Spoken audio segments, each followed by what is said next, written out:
Olá, hoje eu estou aqui com o Dr. Rodrigo, ele que é da clínica Imagem Diagnóstico e também médico da clínica Diagnóstico Médico por Imagem. E ele veio contar um pouquinho para a gente sobre a importância e quais são os exames feitos para diagnosticar a Covid. Doutor, muito obrigada por ter recebido a nossa equipe. E a minha primeira pergunta é a seguinte: doutor, qual é o exame feito para diagnosticar a Covid? Bom, primeiramente eu que agradeço essa atenção de vocês e vou tentar ajudar um pouco. No nosso ramo, que é a radiologia, são basicamente dois exames que são utilizados para diagnóstico e acompanhamento da Covid-19, da infecção por Covid-19. É o raio-x de tórax e a tomografia é computadorizada, sendo que a tomografia computadorizada tem um valor diagnóstico muito superior à radiografia. A radiografia, muitas vezes, a gente não vai conseguir detectar as lesões da Covid. Então, basicamente, são esses dois exames, o raio-x e a tomografia computadorizada. E como são feitos esses exames?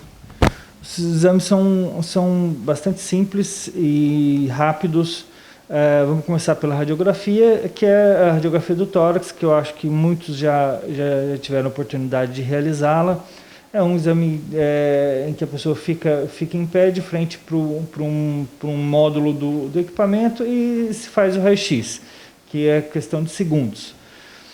Tá? E isso, a imagem já é processada pelos aparelhos digitais e essa imagem é enviada para a gente para fazer a interpretação. A tomografia já é um processo um pouco mais complexo, mas é um exame bastante rápido de ser feito, em que demora poucos minutos. Tá? Nesse exame, normalmente, a gente não utiliza de contraste, porque essas alterações da Covid não necessitam de contraste para o diagnóstico. Então, é um exame bem rápido também, é feito no aparelho de tomografia, como sabemos, né? E o aparelho é aberto, é um tubo, mas um tubo aberto, em que é uma mesa, o paciente fica deitado em cima de uma mesa, essa mesa desliza para dentro do aparelho e volta, e rapidamente essas imagens são processadas e nos encaminhadas para fazer a interpretação. Doutor, caso dê positivo, né, o paciente veio, fez os exames, deu positivo. Quantas vezes esse exame precisa ser repetido? O uso dos exames de imagem da Covid dependem muito do quadro clínico. Tá? Muitas vezes nem vai ser necessária a realização dos exames de imagem. Tá? Mas em outras, em que o paciente tem falta de ar, tem febre, tem piora do estado geral, tem queda de saturação, aí sim esses exames vão contribuir para o médico saber como que está evoluindo a doença nesse paciente. Depois de recuperado, é importante repetir o exame, doutor? Também, mais uma vez, vai depender muito das condições clínicas. Tá? Tem paciente que se recupera e demora algumas semanas e vida normal. Tem outros não, outros que continuam com sintomas respiratórios.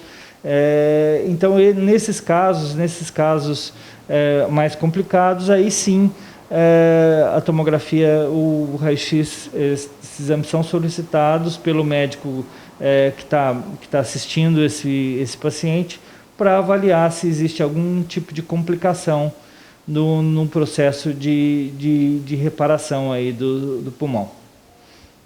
Doutor Rodrigo, como fica o pulmão do paciente durante o tratamento da Covid? O que a gente percebeu aí nesse mais de ano aí da pandemia é que o acometimento pulmonar é muito variável e que pode evoluir com muita rapidez. Né?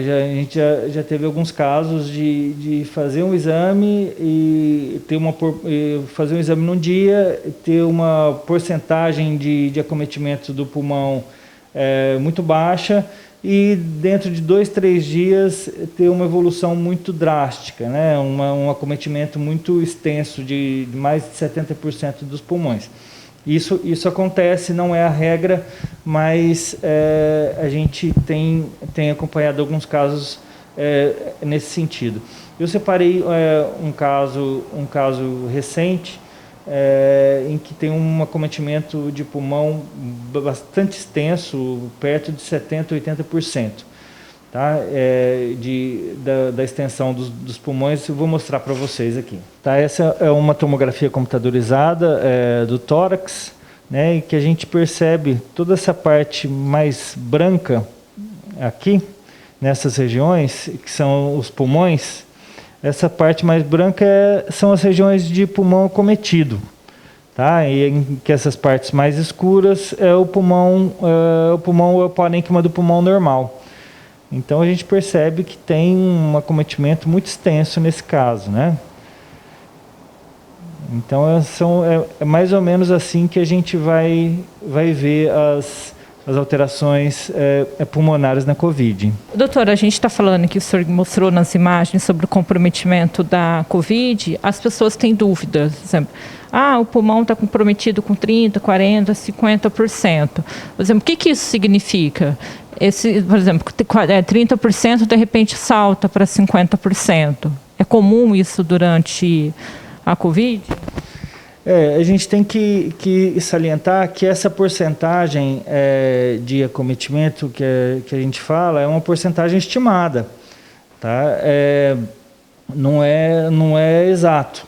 É uma porcentagem estimada em que a gente procura dividir aí o comprometimento abaixo de 25%, de 25% a 50%, de 50% a 75% e mais de 75%. E obviamente, quanto maior a porcentagem de acometimento dos pulmões, mais grave é o quadro. Tá? Então, e acontece sim, em um exame ter uma estimativa aí de 25% de acometimento e no próximo exame ter 75%. Isso acontece e com uma certa frequência. Doutor, estamos falando aqui sobre os perigos da COVID, né, o que ela causa no pulmão, no organismo das pessoas, e vale a pena ressaltar a importância ainda, mesmo ter tomado a segunda dose da vacina, a importância de seguir as regras da Organização Mundial da Saúde, de usar máscara, manter o distanciamento social, lavar as mãos, usar álcool em gel.